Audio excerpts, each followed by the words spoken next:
Si Theo at ang cafeteria ng minamahal ko.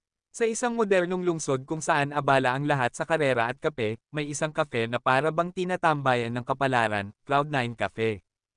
Araw-araw, dumadaan doon si Alaya, isang 25 anyos na CEO, matalino, elegante, at kilala sa business world. Sa bawat hakbang niya, parang may theme song. Power Heals, Power Presence. Isang araw, may umagaw sa kanyang atensyon. Isang lalaking mukhang hindi naman bagay sa lugar. Luma ang suot, may bitbit na libro, at may awkward smile, si Theo. Tahimik lang siya sa sulok, pero sa isang iglap, bang! Nadulas ang kamay niya. Natapunan ng kape si Alaya. Alaya, you have 5 seconds to explain or I'm calling security. Theo. Halos hindi makatingin, free coffee. For life. Awkward. Cringe. Pero sa isang banda, nakakatuwa rin. At doon nagsimula ang kwento ng isang kakaibang tagpo sa pagitan ng isang boss at isang hindi kilalang barista. Lumipas ang mga araw. Hindi pa rin mawala si Theo sa kafe. Lagi siyang naroon, laging nahuhuli ng tingin ni Alaya, at laging awkward.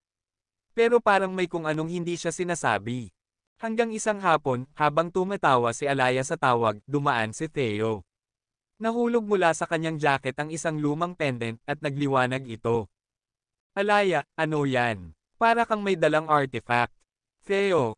Taranta, family heirloom. Costume lang. Pero sa totoo lang, hindi iyon costume. Sa kanilang angkan, si Theo ay tagapagmana ng isang sinaunang kapangyarihan. Ang pendant, nagsisilbing tagahanap, at kay Alaya lang ito unang nagliwanag. Theo. Bulong sa sarili, hindi, pwede, siya nga. Hindi alam ni Alaya, ang baristang luma ang jacket ay isang lihim na bilyonaryo at tagapagmana ng isang mahiwagang lahi. Gabi. Umuulan. Si Theo ay pauwi, nilalabanan ang lamig. Sa isang kanto, may batang muntik masagasaan.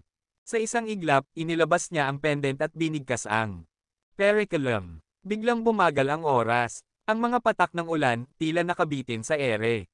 Nailigtas niya ang bata. Pero hindi lang bata ang nakakita. Sa gilid ng kalsada, hawak ang payong, si Alaya. Tulala. Alaya, wait, did you just slow down time?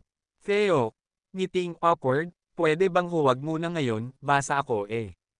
Alaya, fine. Bukas. 4 p.m. Same cafe. Kwento mo lahat, or I'll post it online. At sa ilalim ng ulan, nagsimulang tumibok ang isang kakaibang kwento. Isang kwentong may kape, kapangyarihan, at puso.